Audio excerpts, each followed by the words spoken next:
أعوذ بالله من الشيطان الرجيم بسم الله الرحمن الرحيم يا أيها الذين آمنوا اتقوا الله حق تقاته ولا تموتن إلا وأنتم مسلمون وقال تعالى يا أيها الذين آمنوا اتقوا الله وابتغوا إليه الوسيلة آمنت بالله صدق الله العظيم وصدق رسوله النبي الكريم ونحن على ذلك لمن الشاهدين والشاكرين والحمد لله رب العالمين اللهم صل على محمد وعلى آل محمد كما صليت على إبراهيم وعلى آل إبراهيم إنك حميد مجيد اللهم بارك على محمد وعلى آل محمد كما باركت على إبراهيم وعلى آل إبراهيم إنك حميد مجيد لا إله إلا الله لا إله إلا الله لا إله إلا الله لا إله إلا الله لا إله إلا الله لا إله إلا الله لا إله إلا الله لا إله إلا الله يا صاحب الجمال ويا سيد البشر من وجهك المنير لقد نور القمر لا إله إلا الله لا إله إلا الله لا إله إلا الله لا إله إلا الله لا إله إلا الله لا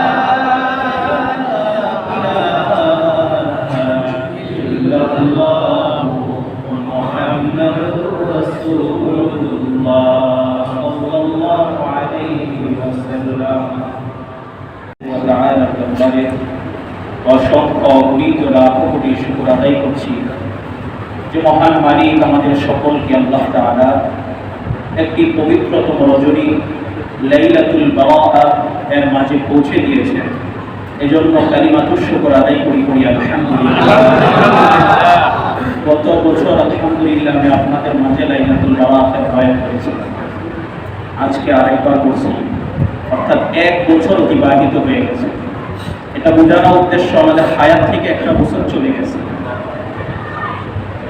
এই জিনিসটা কেমন যেন কল্পনার মতো মনে হয় তো গত কিছুদিন পূর্বে মাত্র রমাদান গেল আবার রমাদান আমাদের মাঝে কারা আসছে আজকে থেকে নিয়ে আর 15 দিন পরে রমাদান এভাবেই হায়াতটা শেষ হয়ে যাচ্ছে একবার চিন্তা করুন তো প্রিয় ভাইরা আমার একদিন ছোট্ট ছিলাম বাবা মার কাছে অনেক কিছু দাবি করেছিলাম এটা লাগবে সেটা লাগবে ভাগ্যের কি পরিহাস আজ আমাদের সন্তানরা আমাদের কাছে দাবি করে এটা লাগবে সেটা লাগবে আবার আল্লাহ তাআলার রহম ফজল ও করবে একদিন ওই পর্যায়ে চলে যাব, হায়াতটা ওই পর্যায়ে চলে যাবে, ওই যে ছোট শিশু যেভাবে বাবা মার কাছে আবদার করে তার থেকেও শিশু হয়ে যাবে।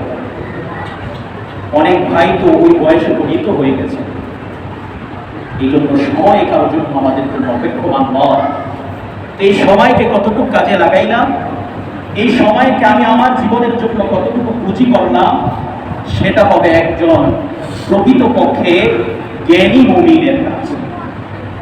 যাই হোক, আজকের এই রাত্রিতে আলোচনা করা বাধ্যতামূলক এমন কোনো কিছু নয়, তবে মুমিন হিসাবে কিছু আলোচনা কোরআন হাদিস থেকে যদি মুযাকারা করা হয়, কোরআনের ভাষায় বলা হয় অন্তরের জং দূর হয়, আমল করার জন্য উদ্দীপনা বেড়ে যায়।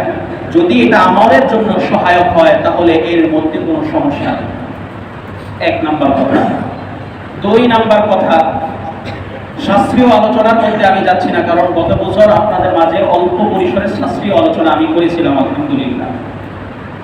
এই রাত্রি আসলে পরে আমাদের মাঝে, আমাদের শুধু এই রাত না, আমি আগেও বলেছি, আমাদের দেশের প্রত্যেকটা মাসে এমন কিছু দিন আছে, এমন কিছু সময় আছে যেটা নিয়ে দুই শ্রেণীর মানুষ বিভক্ত হয়ে যায়।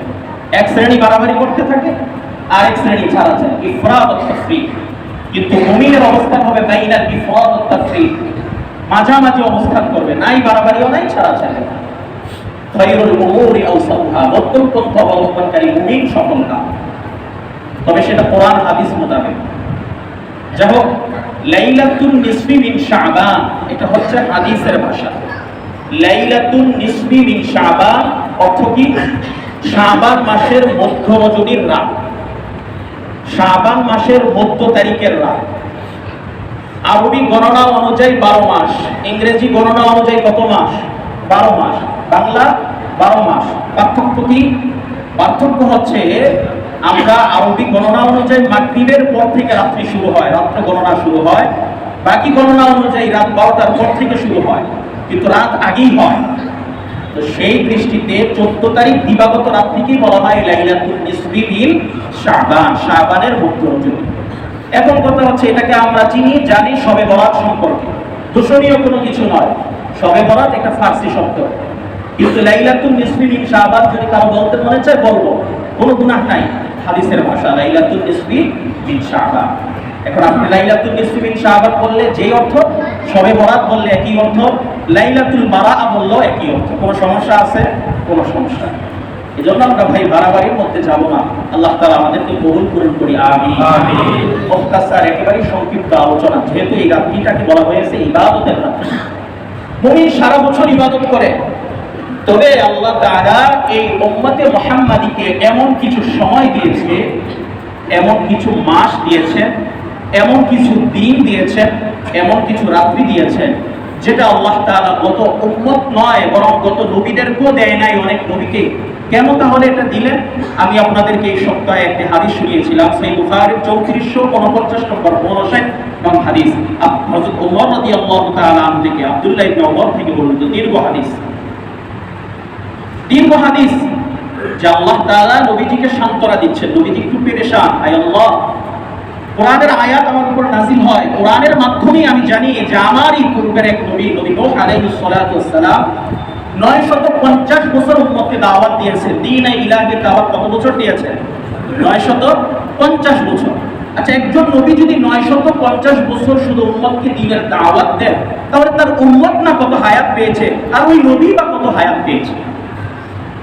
নবী আলাইহিস সালাতু ওয়াস সালাম এই দৃশ্যগুলো যখন দেখতেন, তার উপর কথিত নাযিলকৃত আয়াতগুলো যখন পড়তেন, নবীজি পেরেশান হয়ে যেতেন।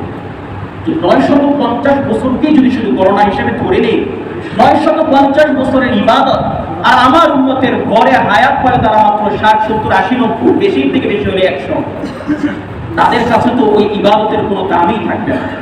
আল্লাহ তাআলা বলেন, না হাবিব, আমার বন্ধু, আমি আপনাকে সর্বশ্রেষ্ঠ বানিয়েছি, সমস্ত নবীদের নবী বানিয়েছি, ইমামুল আম্বিয়া আমি আল্লাহ তাআলা আপনাকে বানিয়েছি, ইমামুল মুরসালিন আমি আল্লাহ তাআলা আপনাকে বানিয়েছি, আর পূর্বেকার উম্মতের 950 বছর প্লাস হায়াত আমি আল্লাহ তাআলা দিয়েছি, আবার আপনার উম্মতকে 60, 70, 80, 90, 100 বছর হায়াত আমি আল্লাহ তাআলা দিয়েছি।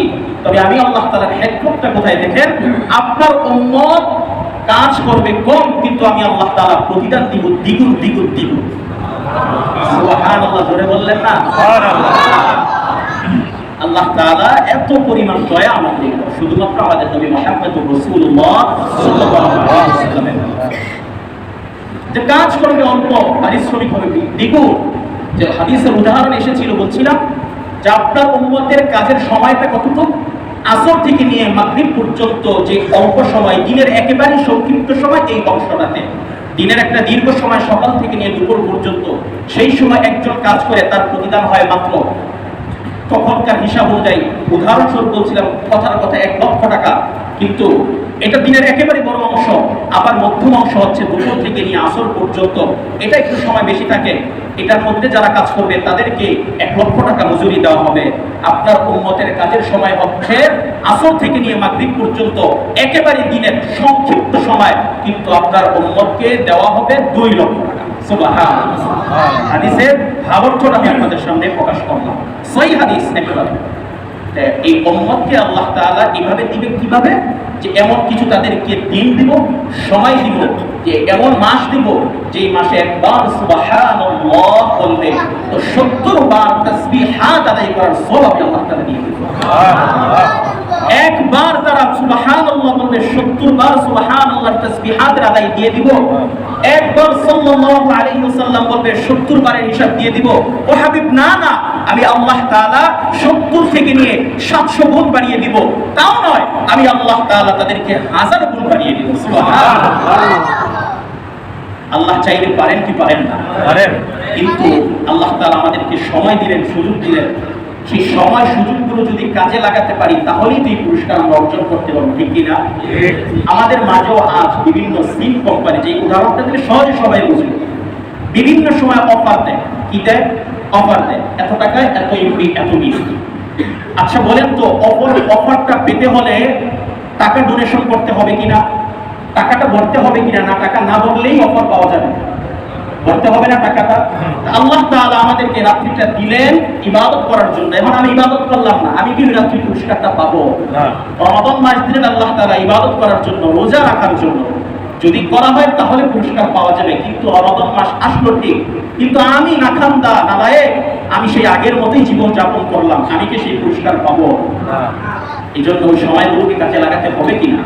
আল্লাহ তাআলা আমাদের সবাইকে কবুল করুন।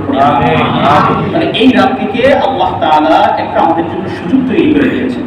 ইবনে মাজার হাদিস, আবু বকর সিদ্দিক রাদিয়াল্লাহু তাআলা আনহু থেকে বর্ণিত, মুআজ ইবনে জাবাল রাদিয়াল্লাহু তাআলা আনহু থেকে বর্ণিত, হযরত আবু মুসা আশআরী রাদিয়াল্লাহু তাআলা আনহু থেকে বর্ণিত, হযরত আলী রাদিয়াল্লাহু তাআলা আনহু থেকে বর্ণিত, এমনি ভাবে 10 জন সাহাবী থেকে বর্ণিত হাদিস। আল্লাহ রাসূল সাল্লাল্লাহু আলাইহি ওয়াসাল্লাম বলেন, কুমু লাইলাহা ওয়া সুমু নাহারাহা। লাইলাতুল বারাআতের রাত্রিতে তোমরা রাত্র জাগরণ করো, ইবাদত করো, দিনের বেলায় তোমরা সিয়াম সাধনা করো। কুমু লাইলাহা, এই রাত্রিটাকে তোমরা উৎসবের রাত্রি বানাও, ইবাদতের। একা একা ইবাদত করো, যেমনি করো, কোরআন তেলাওয়াত করো, নামাজ পড়ো, তাসবিহ তাহলিল আদায় করো, পিছনের নামাজগুলোর কাজা করো, নফল নামাজ পড়ো, নির্দিষ্ট কোনো সংখ্যা রাকাত দিয়ে নয়, কিন্তু এই রাত্রিকে তোমরা উৎসবের রাত্রি বানিয়ে। আজ তো আমাদের সমাজে উৎসবের রাত্রি হয়ে যায়, বোম বাজাতে হবে, এমনি ভাবে যুবক ভাইরা নানান কাজে লিপ্ত থাকে। আলহামদুলিল্লাহ, মাশাআল্লাহ, আমাদের সমাজের তো এখনো পর্যন্ত কোনো আওয়াজ পাইলাম না। আল্লাহ তাআলা শেষ রাত্রি পর্যন্ত কবুল করুন, পড়ি আমিন। কুমু লাইলাহা ওয়া সুমু নাহারাহা, ইবাদত করো, ইবাদত, কিয়াম করো। এই কিয়ামের কথাটা কেন নবীজি বললেন একটু পরে বলছি।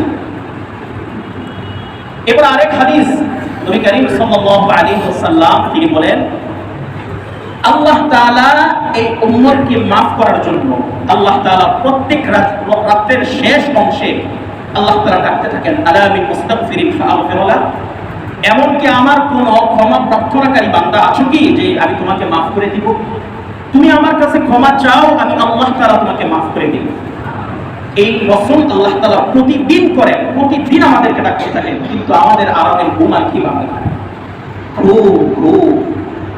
কিন্তু লাইলাতুল নিসফি মিন শাবান, সহিহ হাদিস, আবার বলছি সহিহ হাদিস, একাধিক সাহাবী থেকে বর্ণিত হাদিস। কিছু কিছু বর্ণনাতে কিছুটা দরফাত আছে, সেটা দুআফাত থাকলে পরেও অন্যান্য সাহাবীদের সমর্থন থাকার কারণে, অন্যান্য রাবীদের সমর্থন থাকার কারণে ওই দুআফাত ফাসাইল বর্ণনা করার ক্ষেত্রে বাধা হবে না। এর শাস্ত্রীয় আলোচনা। আল্লাহ তাআলা, আল্লাহ রাসূল সাল্লাল্লাহু আলাইহি ওয়াসাল্লাম বলেন, ইয়াতলিউল্লাহ ফি লাইলাতিন নিসফি মিন শাবান। আল্লাহ তাআলা লাইলাতুন নিসফি মিন শাবানের রাত্রিতে ইলা সামাঈদ দুনিয়া, দুনিয়ার আকাশ, দুনিয়ার আকাশ বলতে প্রথম আসমান, আল্লাহ তাআলা প্রথম আসমানে চলে আসেন। কখন আসেন? মাগরিব, সূর্য যখন ডুবে যায় তখন থেকে আল্লাহ তাআলা এসে যান, এসে বলতে থাকেন, আলা আমি মুস্তাগফিরিন ফাগফিরুনা, আয় বান্দা কে আছো? আমি রবের কাছে ক্ষমা চাইবে, আয় আল্লাহ অনেক গুনাহ করেছি, মাফ করে দেন। কে আছো? আমি রবের কাছে একটু তওবা করবে, আমি আল্লাহ তাআলা তওবা করব। ও বান্দা, তোমার না অনেক অভাব অনটন, অনেক কিছু প্রয়োজন, মানুষের কাছে হাত পাতো কেন রে? মানুষের কাছে কেন তুমি হাত পাতো? তুমিও আমার সৃষ্টি, মানুষও আমার সৃষ্টি, তুমি যা দরকার হয় চাও না? আমার আরশ খোলা আছে, আমার দরবার খোলা, আমি আল্লাহ তাআলা তো নিজে বলছি কি দরকার, কি প্রয়োজন। ও বান্দা, চাও না? আমি আল্লাহ তাআলার কাছে চাও। মায়ার ডাকে শুনে শুনে আল্লাহ তাআলা এই কথা বলতে থাকে। আল্লাহ তাআলা বলেন যে চাইবে তো সাথে সাথে আমি তাকে দান করে দেব। সুবহানাল্লাহ। কখন পর্যন্ত চলে?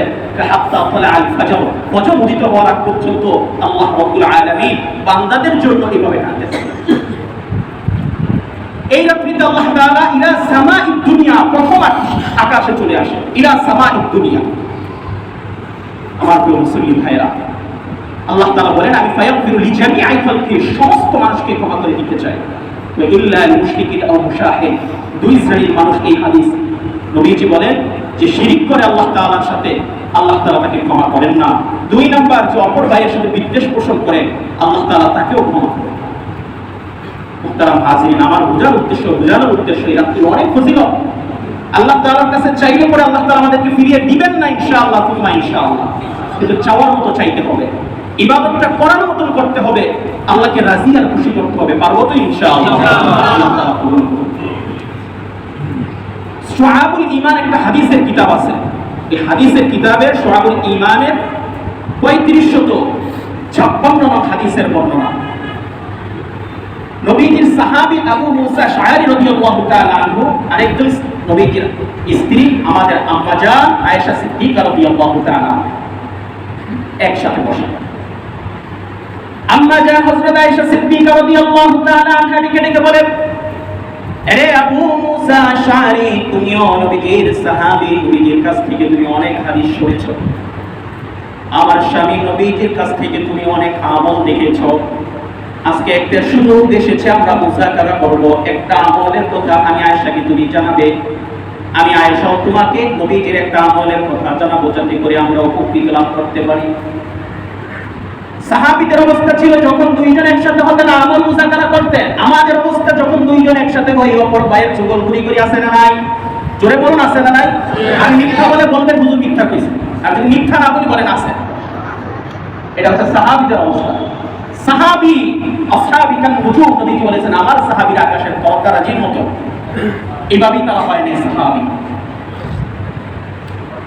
এবার আয়েশা সিদ্দিকা রাদিয়াল্লাহু তাআলা আনহুর জবাব দেয়। আবু মুসা আশআরী রাদিয়াল্লাহু তাআলা আনহু বলেন, আম্মা জান, আমি নবীজির কাছ থেকে একটা আমল শিখেছি। নবীজি যখন ফজর নামাজ আদায় করার জন্য মদিনাতুল মুনাওয়ারার মসজিদে যেতেন, আপনার হুজরা থেকে বের হয়ে, আমি আবু মুসা আশআরী নিজ চোখে দেখেছি নবীজি দোয়া করে, আয় আল্লাহ, আপনি আমার কলবকে নূর দ্বারা ভরে দিন। ও মালিক, আপনি আমার ডান দিকটাকে নূর দ্বারা ভরে দিন, আমার বাম দিকটাকে নূর দ্বারা ভরে দিন, আমার সামনে নূর দ্বারা ভরে দিন, পিছনটাকে নূর দ্বারা ভরে দিন, উপরটাকে নূর দ্বারা ভরে দিন, নিচটাকে নূর দ্বারা ভরে দিন, আমার গোটা উম্মতকে আপনি নূর দ্বারা ভরে দিন। সকলে পড়ি আমিন।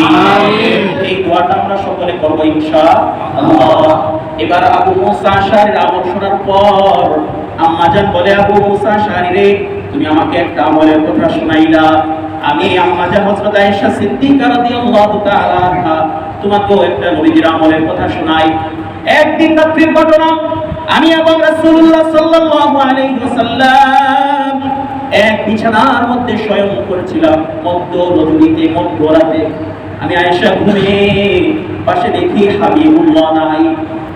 আমার আয়েশার মনে একটা ঈর্ষা ভাব আসলো যে আজকের রাত্রিটা নবীজি আমার জন্য নির্ধারণ করেছে, কিন্তু নবী কেন আমাকে রেখে অন্য স্ত্রীর ঘরে চলে গেল কিনা, একটা ঈর্ষা ভাব আমি আয়েশার মনে এসেছে।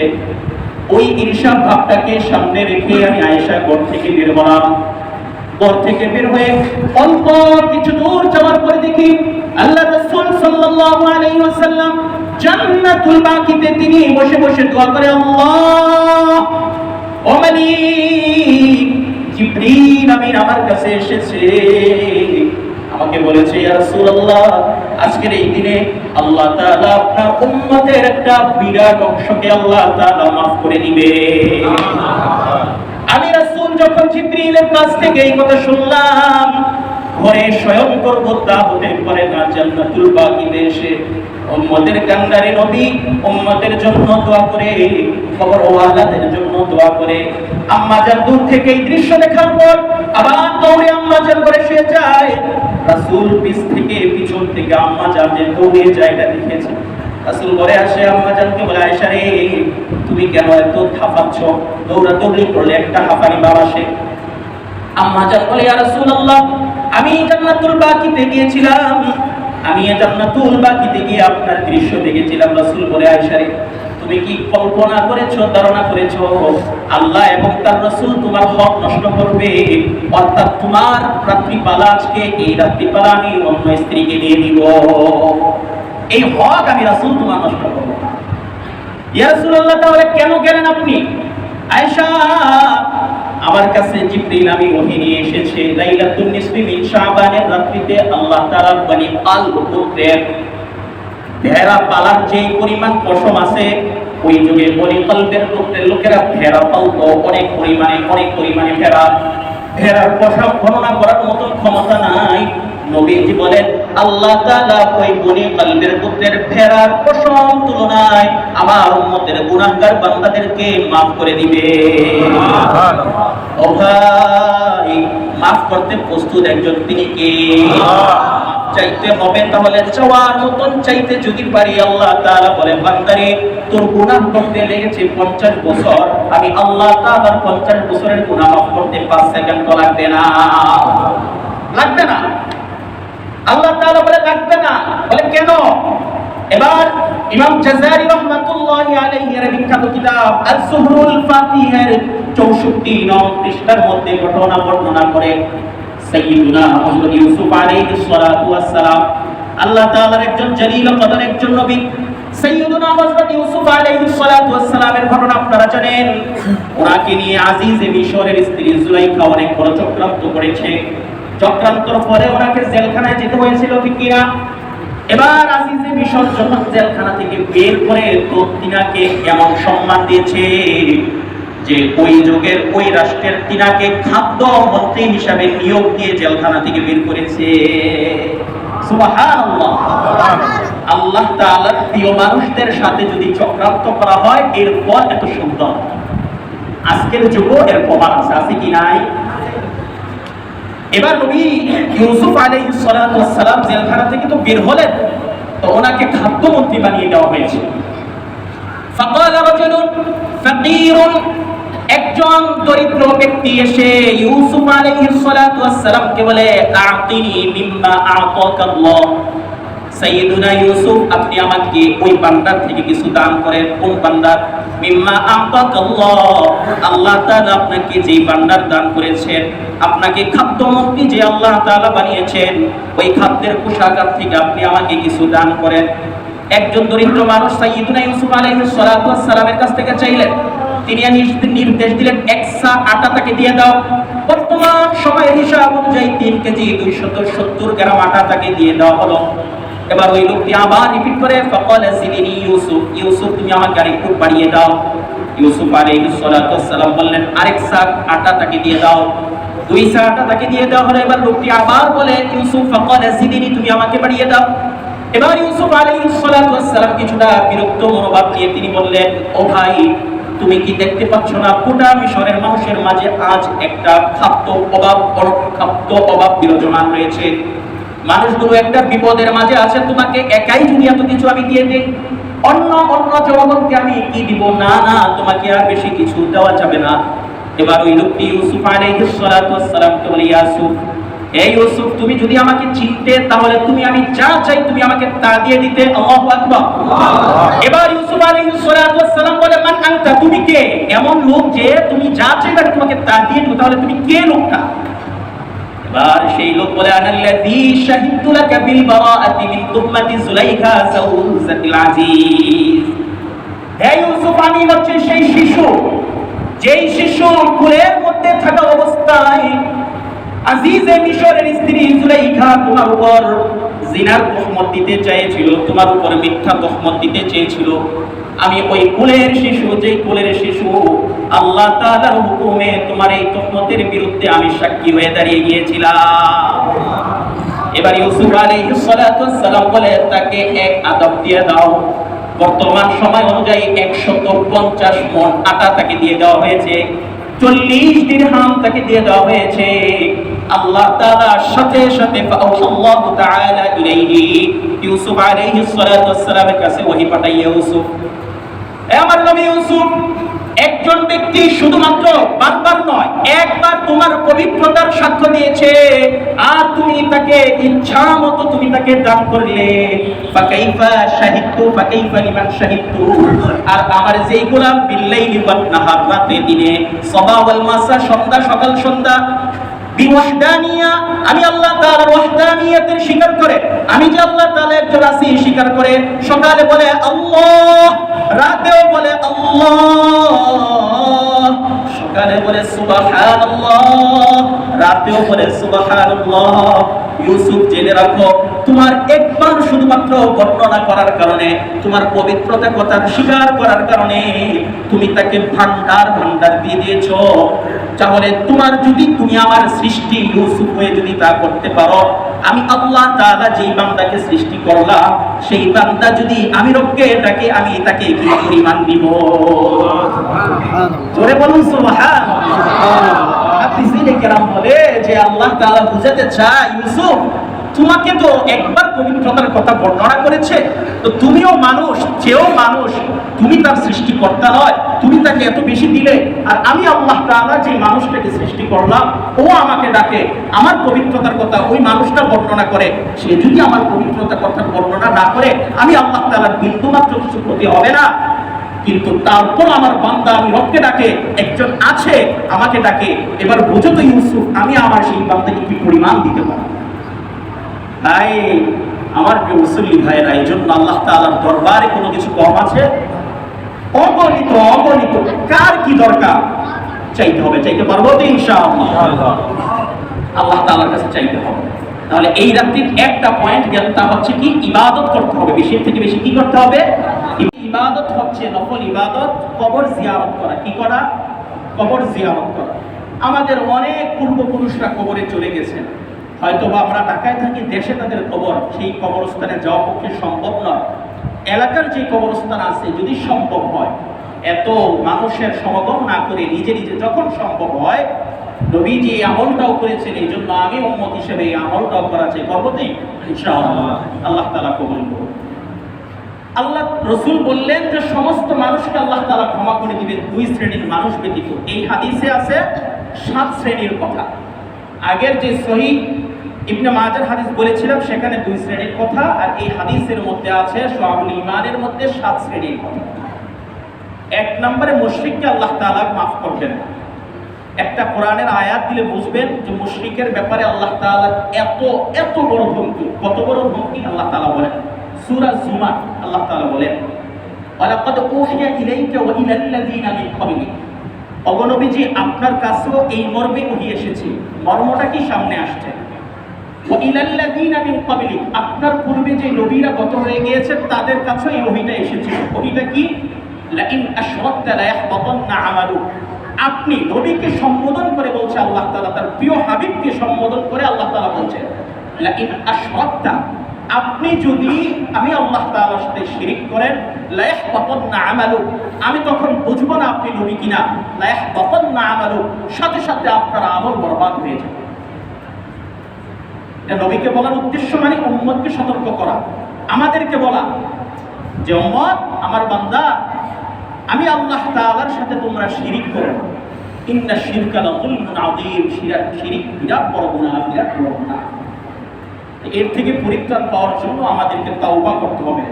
খালেস তাওবা যদি করা হয়, আইয়ুহাল্লাযীনা আমানু তুবু ইলাল্লাহি তাওবাতান নাসুহা আসা রাব্বুকুম আন ইউকাফিরা আনকুম সাইয়্যাতিকুম ওয়া ইউদখিলাকুম জান্নাহ। আল্লাহ তাআলা বলে খালেস তাওবা, তাওবার মতো যদি তাওবা হয় অনুতপ্ত হওয়ার পর, তা আমি আল্লাহ তাআলা তাদেরকেও মাফ করে দিব। সুবহানাল্লাহ। তাওবা করতে রাজি আছি তো ইনশাআল্লাহ। দুই নাম্বার, যে ব্যক্তিদেরকে, যে দলকে আল্লাহ তাআলা মাফ করবেন না, আলোচনা শেষ দিকে ইনশাআল্লাহ দোয়া হয়ে যাবে। বলে যে মা বাবার সাথে অবাধ্যকারী সন্তান, বাবা মা বলে এক কথা, সন্তান করে আরেক কাজ। আমাদের এই সমাজে আছে না নাই? কম না বেশি? যুবক ভাই, আজকের এই রাত সুযোগ, যদি আল্লাহ তাআলাকে রাজি করাতে চান, যদি আল্লাহ তাআলাকে রাজি করাতে চাও ভাই, তাহলে ওই বাবা মার পদতলে পড়ে বাবা মার কাছে ক্ষমা চাও, মাফ চাও। আর আমাদের যাদের বাবা মা চলে গেছেন, আল্লাহ তাআলার কাছে দোয়া করি, আল্লাহ মা বাবা তো আজ দুনিয়াতে নাই, তাদের কাছে কিভাবে ক্ষমা চাইবো, আল্লাহ আপনি মাফ করে দেন। তওবার মতো তওবা করতে হবে। বাবা মার সাথে অবাধ্য হওয়া যাবে না, বাবা মার সাথে অবাধ্য হওয়া যাবে না। আল্লাহ তাআলা বলছেন তাদের সাথে ইনসাফ না, ইহসান, ইহসান করো, বিল ওয়ালিদাইনি ইহসান। বাবা মার সাথে ইহসান করতে হবে, ইনসাফ নয় এখানে। যাই হোক প্রিয় ভাইয়েরা আমার, আরেক শ্রেণীর মানুষ যারা মদ পান করে, মদ্যপায়ী, এই মদ্যপানকারীদেরকেও আল্লাহ তাআলা মাফ করবেন না তওবা থেকে। আরেক শ্রেণীর মানুষ যারা জিনার মধ্যে লিপ্ত আছে, বর্তমান সময়ে জিনা করা সহজ। একজন পরনারী পরপুরুষের সাথে কথা বলা, এটাও জিনার মধ্যে শামিল। আল্লাহ তাআলা আমাদেরকে মুক্ত রাখুন, পড়ি আমিন। এমনি ভাবে আরেক প্রকার, আরেক শ্রেণীর মানুষ হচ্ছে আত্মীয়তার ছিন্নকারী। এই রোগ আজকে আমাদের মধ্যে বেশি।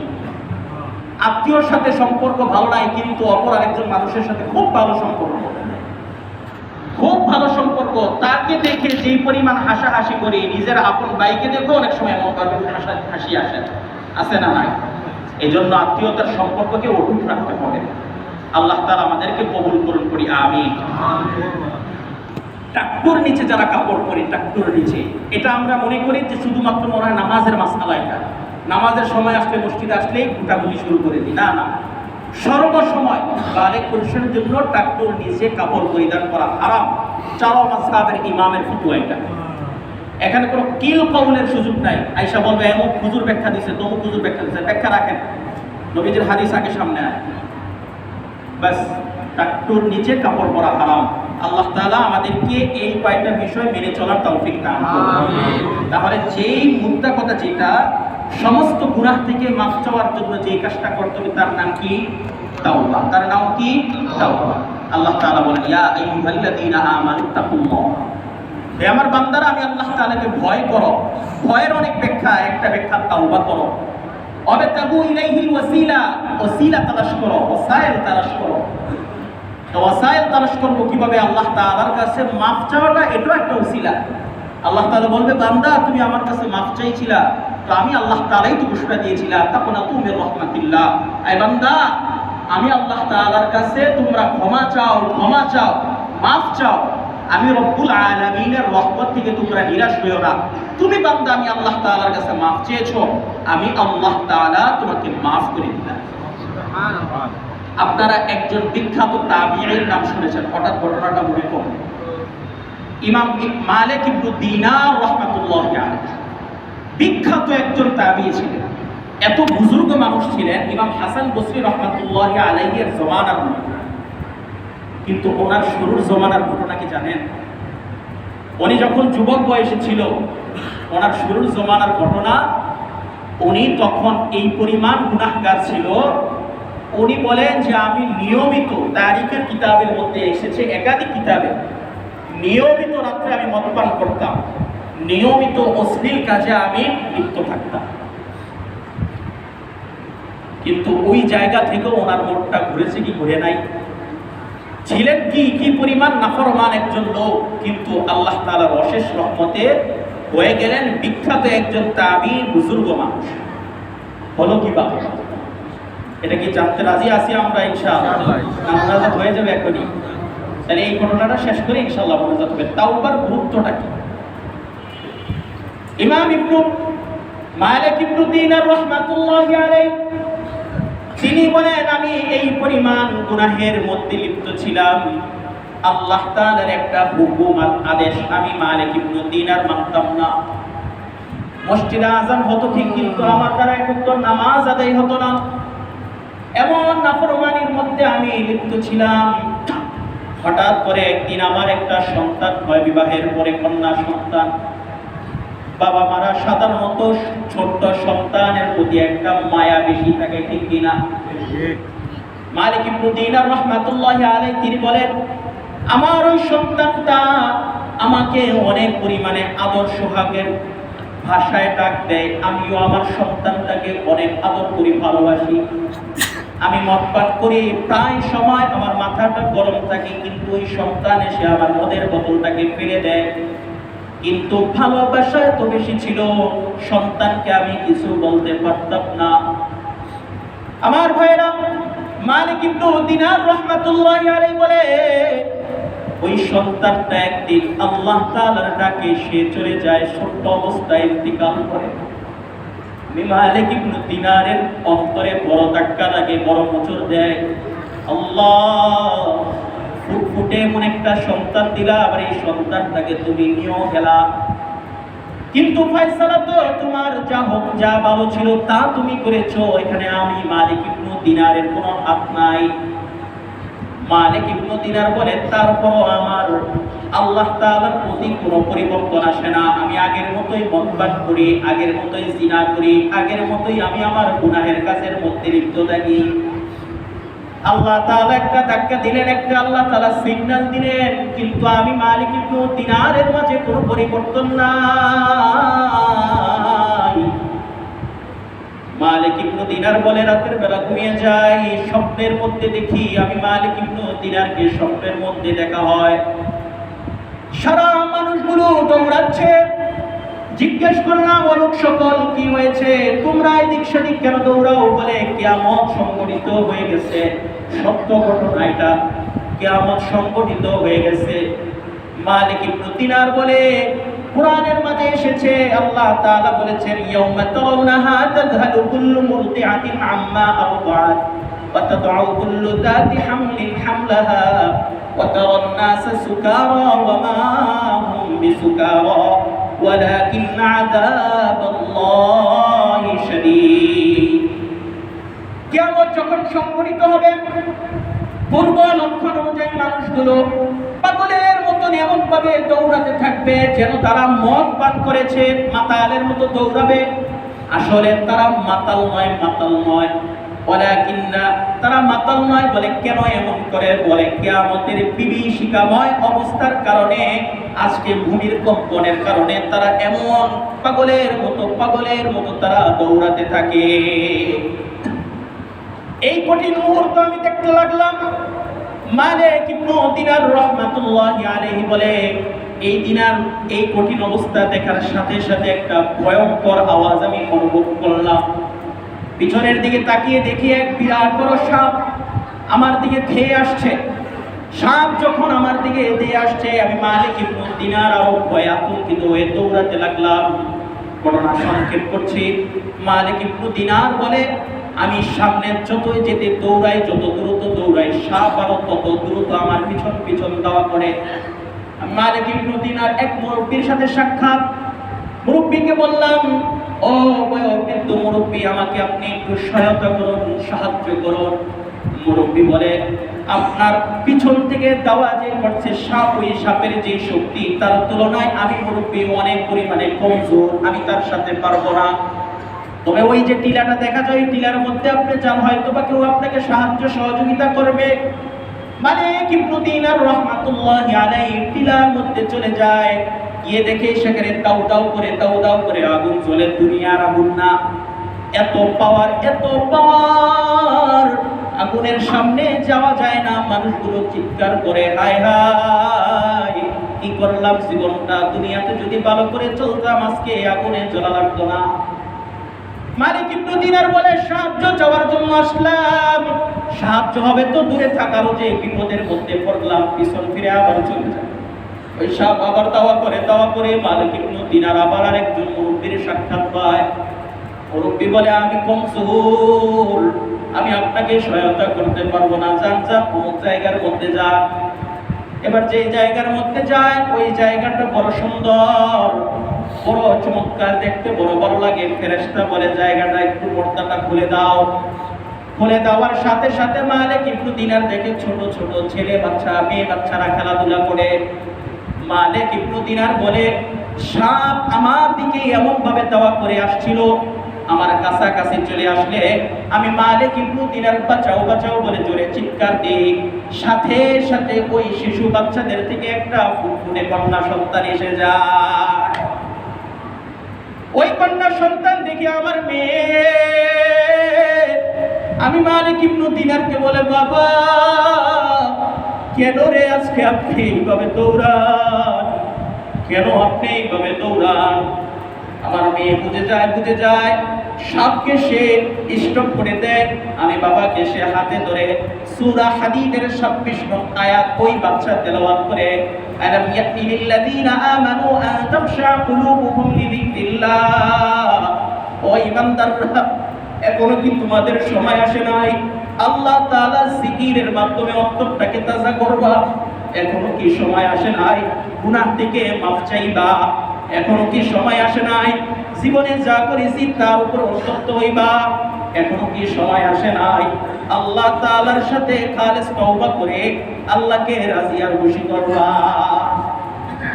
মালিক ইবনে দিনার বলে, এই ঘটনা যখন হয়ে গেল আমি আমার সন্তানকে বললাম, মারে আমি মালিক ইবনে দিনারের সাথে কেন এমন ঘটনা ঘটলো? মালিক ইবনে দিনারকে বলে, ওই যে সাপ, এটা হচ্ছে আপনার বদামত, আপনার গুনাহের পাওয়ার অনেক বেশি। আপনাকে সে ছাড়তে চায় না। আপনি যেমনি ভাবে মদ পান করা ছাড়তেন না, এই সাপও আপনাকে ছাড়তে চায় না। ওই যে মুরব্বি দেখেছেন, দাড়ি পাকা মুরব্বি বলেছে কমজোর, ওইটা হচ্ছে ছোটা পাটা অল্প স্বল্প আপনার আমল। এই অল্প স্বল্প আমল আপনার এই সাপের সাথে পারে না। মালিক ইবনে দিনার বলে, ঘুম ভেঙে যায়, সাথে সাথে আল্লাহ তাআলার কাছে তাকাই, আয় আল্লাহ জীবনটা কোন দিকে কাটাইলাম? আজকের এই মুহূর্তে যদি মৃত্যু হয় মালিক, আপনি বলবেন, এর মালিক আমি আল্লাহ তাআলার জন্য কি নিয়ে এসেছো? কোনো জবাব থাকবে না। আমি মালিককে, জাহান্নাম আমার জন্য প্রস্তুত। মদ পান করা বড় মজা ছিল, গুনাহ করা বড় মজা ছিল, আপনাকে ডাকার মজাটা আমি মালিক অনুভব করি নাই। আয় আল্লাহ, আজকে যদি আপনি আমাকে মাফ করে দেন, পিছনের সব কিছু আমি ছেড়ে, আমি মালিক এতদিন ছিলাম মদের মাঝে, আমি মালিক এতদিন ছিলাম গুনাহের মাঝে, আজকে থেকে আমি মালিকের জান আর মালকে আপনি রব্বে কারীমের জন্য কুরবান করে দিলাম। ভাই আমাদের কি হাল? একটু নিজের দিকে তাকাই, মসজিদে আযান হয়, আল্লাহু আকবার, হাইয়া আলাস সালাহ, হাইয়া আলাস সালাহ। আমার ব্যস্ততা এত বেশি, হাইয়া আলাল ফালার ডাকে সাড়া দেওয়ার সময় আমার নাই। সকাল পেরিয়ে রাত আসে, রাত গিয়ে আবার সকাল আসে, কিন্তু আমি যে মুমিন, আমি যে আল্লাহ তাআলার বান্দা, তার রিজিক ভোগ করি, তারটা খাই, তারটা করি, তার জমিনে থাকি, নবীজির উম্মত, কিন্তু এটা আমি ভুলে যাই, গুনাহে লিপ্ত হয়ে যাই। নবী বলেন, আল্লাহ তাআলা বলে, বান্দা পিছনে যা হয়েছে যা করেছো একটু অনুতপ্ত হও। আমি রবকে একটা বারের জন্য ডাকতো আল্লাহ, আমি আল্লাহ তাআলাকে যদি ডাকার মতো ডাকো, আমি আল্লাহ তাআলা তোমার গুনাহগুলোকে মাফ করে দিব। পারবো তো ডাকতে ইনশাআল্লাহ? কারা কারা পারবো ইনশাআল্লাহ? আয় আল্লাহর হাত নামাবেন না কেউ। আল্লাহ, আমি একজন গুনাহগার, আমি গুনাহগারের সাথে আমার মুসলিম ভাইয়েরা হাত তুলেছি। আমাদের জীবনের গুনার শেষ নাই রে মালিক। আল্লাহ, আজকের রাত দিনে আপনি ইলা সামাইদ দুনিয়া প্রথম আকাশে চলে আসেন আল্লাহ। পিছনে আমরা অনেক গুনাহ করেছি মালিক, আর গুনাহ করব না আল্লাহ, আর গুনাহ করব না, মাফ করে দিন, বলেন আমিন। মাফ করে দে আল্লাহ, আমাদেরকে মাফ করে দে। একটা আশার হাদিস শোনাজি ইনশাআল্লাহ। আল্লাহ তাআলা সহিহ মুসলিমের আজকে এই হাদিসটা আমি পড়েছি, মুতালার মধ্যে এসেছে। সহিহ মুসলিমের বর্ণনা আল্লাহ তাআলা বলে, এই উম্মতকে বা মানুষকে, এই জাতিকে আমি আল্লাহ তাআলা বানিয়েছি, তো তারা গুনাহ করবে, তারা গুনাহ করবে। আল্লাহ বলেন যদি তারা গুনাহ না করতো তো আমি তাদেরকে জমিনে রাখতাম না। এটা কেন?